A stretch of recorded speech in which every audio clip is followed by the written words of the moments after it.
اس لیے غلط میں سے جانے سے، مسلمانوں کی اور اسلام کی بدنامی ہونے سے بھی بچانا ضروری ہے میرے عزیز دوستو۔ ہمیں کوشش کرنا چاہیے۔ تو بھوک اور پیاس کی حالت ہمیں احساس دلانے والی ہوتی ہے کہ غربت اور افلاس کیا ہوتا ہے۔ اسی طریقے سے جب افطار کا وقت آتا ہے، روزے دار اپنی پسند کی چیزوں کو افطار کے ٹائم پر لے کر آتا ہے اور دسترخوان سجا دیتا ہے۔ ہر آدمی اپنی مرغن غذاؤں کو لے کر آ کر دسترخوان کے اوپر سجا دیا ہے۔ کسی کو کولڈ ڈرنک پسند ہے، کسی کو بھجیز پسند ہے، کسی کو سموسے پسند ہے، کسی کو فروٹ پسند ہے، کسی کو جو ہے شربت روح افزا پسند ہے۔ ہر آدمی نے اپنی پسند کی چیزیں دسترخوان کے اوپر کھجور وغیرہ ساری چیزیں رکھی ہے۔ کچھ بیچارے جو ہے روزے دار، ان کی حالت پر رحم بھی آتا ہے اور اللہ کو پیار بھی آتا ہوگا کہ وہ روزے دار یہ کھجور ادھر سے ادھر سرکاتے رہتے ہیں، اس بھجیے کو ادھر سے ادھر رکھتے رہتے ہیں، اس سموسے کو ادھر سے ادھر رکھتے رہتے ہیں۔ ارے بھائی رہنے دیجئے، وہ آپ کو یعنی یہیں پر ملنے والا، کہیں دور چلے نہیں جانے والا ہے، ہٹنے والا نہیں ہے، ادھر سے کھسکنے والا نہیں ہے، لیکن اس کو روزے دار کو تسلی ہوتی ہے، ادھر سے ادھر کرتے رہتا ہے، اللہ کو پیار آتا ہے۔ اللہ بھی دیکھتے ہیں کہ میرا بندہ جو ہے کس قدر میرے حکم کا پابند ہے۔ اب اندازہ لگائیے، ایسے وقت میں، افطار کے وقت میں ایک شخص آ جائے اور آپ کا امتحان لینے لگے، آپ کو لالچ دیے کہ 2,000 کی نوٹیں بتلائے کہ میں 20,000 روپے آپ کو دیتا ہوں، 10,000 روپے آپ کو دیتا ہوں، یہ چند لقمے کھا لیجئے، ایک بھجیا کھا لیجئے، ایک سموسہ کھا لیجئے، ایک کولڈ ڈرنک پی لیجئے۔ کیا آپ پی لیں گے؟ ادھر ادھر دیکھیں گے، اللہ کو دیکھیں گے اور کہیں گے کہ صاحب میں یہ کام نہیں کر سکتا، ابھی 5 منٹ باقی ہے، ابھی 10 منٹ باقی ہے، میں یہ کام نہیں کر سکتا، میں ایک لقمہ بھی نہیں لے سکتا۔ ماشاءاللہ لالچ کام نہیں آئی۔ ایک شخص آیا، آپ کے کن پٹی کے اوپر جو ہے بندوق رکھ دیا۔ افطار کا منظر ذہن میں رکھیے، سامنے ہر چیز ہے، حلال غذائیں ہیں، اس کے باوجود یہ بندہ، یہ روزے دار رکا ہوا ہے۔ ایک شخص نے کن پٹی پر بندوق رکھ دیا اور کہا کہ یہ سموسہ کھا لے، یہ بھجیا کھا لے، یہ کولڈ ڈرنک پی لے، نہیں تو میں تجھے شوٹ کر دوں گا۔ اب زبان حال سے گویا وہ یہ کہنا چاہتا ہے، وہ نہیں کھاتا ہے، خوف بھی کام نہیں آیا، لالچ بھی کام نہیں آئی۔ یہ روزے دار یہ ثابت کرنا چاہتا ہے اور یہ کہنا چاہتا ہے کہ میں جان دینا پسند کرتا ہوں لیکن ایمان دینا پسند نہیں کرتا۔ میں جان دینا پسند کرتا ہوں لیکن ایمان دینا پسند نہیں کرتا۔ ایک دن بھر کے روزے نے اس کے ایمان کو اتنا پاورفل بنا دیا، اتنا پاورفل بنا دیا، اتنا طاقتور بنا دیا کہ بندوق کی گولی سے بھی نہیں ڈرا اور لالچ میں آ کر ایک لقمہ بھی نہیں کھایا ہے۔ یہی مقصد تو ہے کہ عام دنوں میں بھی آپ کو اللہ کے حکم کے بغیر کوئی چیز نہیں کرنا چاہیے، اللہ کی طرف دیکھنا چاہیے۔ حلال غذا تھی، آپ کھا لیتے تو کیا ہوتا تھا، لیکن آپ بچتے رہے اور یہ ثابت کیا کہ ایک روزے نے تقوی اور پرہیزگاری آپ کے اندر پیدا کر دی، اللہ کا خوف، اللہ کا ڈر اور ایمان کو پاورفل بنا دیا۔ اب اور ایک بات سوچئے کہ اس روزے کے وقت میں کہ افطار کا منظر ہے اور اس وقت میں ایک شخص کی گھڑی جو ہے بہت بہترین قسم کی، 1,00,000 2,00,000 کی ہے، راڈو ہے، رولیکس ہے، اس کی گھڑی میں ٹائم ہو گیا۔ اب وہ روزہ کھولنا چاہتا ہے، افطار کرنا چاہتا ہے، لیکن ادھر ادھر دیکھتا ہے، انتظار کرتا ہے امام صاحب کب روزہ کھولنے کا، افطار کرنے کا حکم دیں گے، جب کروں گا میں۔ میری گھڑی میں چاہے کتنا ٹائم ایک دم بالکل اچھا کیوں نہ ہو، وقت ہو گیا کیوں نہ ہو، لیکن میں جو ہے افطار نہیں کرنے والا جب تک کہ امام صاحب نہیں کہیں گے۔ معلوم یہ ہوا کہ مسلمان مبارک مہینے کے اندر اپنے امام کی بات کو مانتا ہے اور امام کی بات کی طرف اور اس کے اعلان کی طرف انتظار کرتا ہے، اور امام صاحب بھی ماشاءاللہ بہت اچھے پیارے انداز میں کہتے ہیں کہ ابھی 3 منٹ باقی ہے، ابھی 2 منٹ باقی ہے، ابھی 1.5 منٹ باقی ہے، ابھی آدھا منٹ باقی ہے۔ کسی کی مجال نہیں ہے کہ اس کی گھڑی میں، قیمتی گھڑی میں ٹائم ہو گیا اور وہ افطار کر لے۔ جب تک کہ امام صاحب نہیں کہیں گے اس وقت تک کہ افطار نہیں کرتا ہے۔ وہ افطار کی دعا پڑھاتے ہیں اور اس کے بعد جو ہے لوگ افطار کرتے ہیں۔ یہاں ایک میسج ملتا ہے کہ مسلمانوں، جیسے آپ آج کے دن جو ہے رمضان کے مبارک مہینے میں امام کی بات کو مانتے ہو، عام دنوں میں بھی آپ کو امام کی بات کو ماننا چاہیے اور امام کی قدر کرنا چاہیے۔ امام کے مشورے کے بغیر کوئی دینی کام نہیں کرنا چاہیے، کوئی مذہبی کام نہیں کرنا چاہیے۔ ہم اپنی شریعت، اپنا دین، اپنا مسلک سب کچھ جو ہے بنا چکے ہیں، اماموں کی کوئی قدر نہیں ہے۔ آئیے یہ مبارک مہینے کے اندر جو ہمیں میسج مل رہے ہیں، رمضان کا تعلق قرآن سے کتنا ہے اور قرآن کا تعلق رمضان سے کتنا ہے، دیکھیے اسی قرآن نے ایمان والوں کو مخاطب کر کے فرمایا، یا ایھا الذین آمنوا من یرتد منکم عن دینہ فسوف یأتی اللہ بقوم یحبهم ویحبونہ أذلة على المؤمنين عزة على الكافرين يجاهدون في سبيل الله ولا يخافون لومة لائم ذلك فضل اللہ یؤتیہ من یشاء۔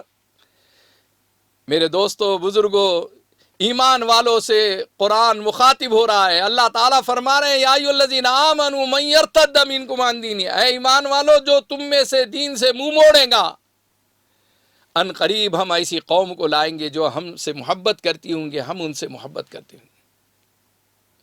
اذلۃ علی المؤمنین، اللہ جن کا انتخاب کریں گے ایمان کے لیے، اسلام کے لیے، ان کی خوبی یہ ہوگی کہ اذلۃ علی المؤمنین، وہ مومنوں کے حق میں نرم ہوں گے۔ آج ہم مومنوں کے حق میں نرم ہیں؟ نہیں، مسلمان کے حق میں ہم بہت سخت ہیں، سنگ دل ہیں، پتھر دل ہیں، بے رحم بنے ہوئے ہیں، اور دوسروں کے سامنے ہم ہاتھ جوڑتے ہیں، مسلمان پر رحم نہیں کھاتے۔ وہ اللہ فرماتے ہیں کہ ہم ایسی قوم کو لائیں گے، اذلۃ علی المؤمنین، مومنوں کے حق میں وہ نرم ہوں گے، عزۃ علی الکافرین، اور غیر مسلموں کے حق میں وہ سخت ہوں گے، غیر ایمان والوں کے حق میں سخت ہوں گے۔ یجاہدون فی سبیل اللہ، اللہ کے راستے کی جد و جہد کرنے والے، اللہ کے راستے میں نکلنے والے اور اللہ کے راستے کی محنت کرنے والے ہوں گے۔ ولا یخافون لومۃ لائم، اور اس کی وجہ سے جو لوگ بھی ان کے اوپر تان طنز کر رہے ہیں کہ کیا تم یہ دین کا کام کر رہے ہو، کیا تم تبلیغ کا کام کر رہے ہو، کیا تم دعوت کا کام کر رہے ہو، ولا یخافون لومۃ لائم، لوگوں کی لعنت و ملامت کی وہ پرواہ کرنے والے نہیں ہوں گے۔ وہ ایک با مقصد طریقے سے ایمان کی دعوت، اسلام کی دعوت، قرآن کی دعوت، رمضان کی دعوت، تراویح کا میسج، ہر چیز لوگوں تک کے پہنچانے والے ہوں گے۔ یجاہدون فی سبیل اللہ ولا یخافون لومۃ لائم ذلک فضل اللہ یؤتیہ من یشاء، یہ اللہ کا فضل ہے، اللہ جس کو چاہتے اس کو عطا کرتے ہیں۔ اس لیے میرے دوستوں، بزرگوں، میرے بھائیوں، یہ مبارک مہینہ اللہ تعالیٰ نے ہم کو جو عطا کیا ہے، اس مبارک مہینے کے اندر ہم گناہوں سے بچیں، قرآن پاک کی تلاوت کریں، اس قدر قرآن کی تلاوت کریں کہ اس کا حق ادا کریں، قرآن پاک کو سننے والے بنیں۔ تراویح میں ایک قرآن پاک کا سننا یہ بھی سنت ہے فرمایا، اور پوری تراویح ایک سنت ہے، مستقل سنت ہے۔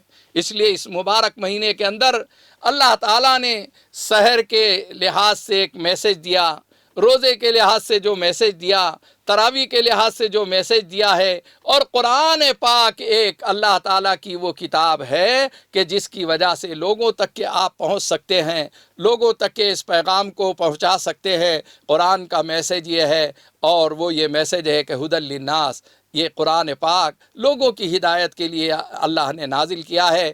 اللہ تعالیٰ مجھے اور آپ تمام کو اس پر عمل کی توفیق عطا فرمائیں، اس مبارک مہینے کی قدردانی نصیب فرمائیں، رمضان کا حق ادا کرنے کی توفیق عطا فرمائیں، تراویح کا اہتمام کرنے والا بنائیں، روزوں کا اہتمام کرنے والا بنائیں۔ اللہ جل شانہ ہم تمام کو اور پوری انسانیت کو تمام بیماریوں سے نجات عطا فرمائیں، خاص طور پر کورونا کے وائرس سے اللہ تعالیٰ پورے انسانیت کی حفاظت فرمائے، پورے ایمان والوں کی حفاظت فرمائے۔ اللہ جل شانہ اس مبارک مہینے کے اندر جو کچھ بھی ہم نے ٹوٹی پوٹی خدمات اور ٹوٹی پوٹی جو عبادتیں پیش کی ہے، اللہ تعالیٰ اسے بے انتہا قبولیت کا درجہ عطا فرمائے۔ وآخر دعوانا ان الحمدللہ رب العالمین۔ ہے ہند میں انوکھا مرکز تحفظ دین، یہ دین کا ترجمہ ہے مرکز تحفظ دین۔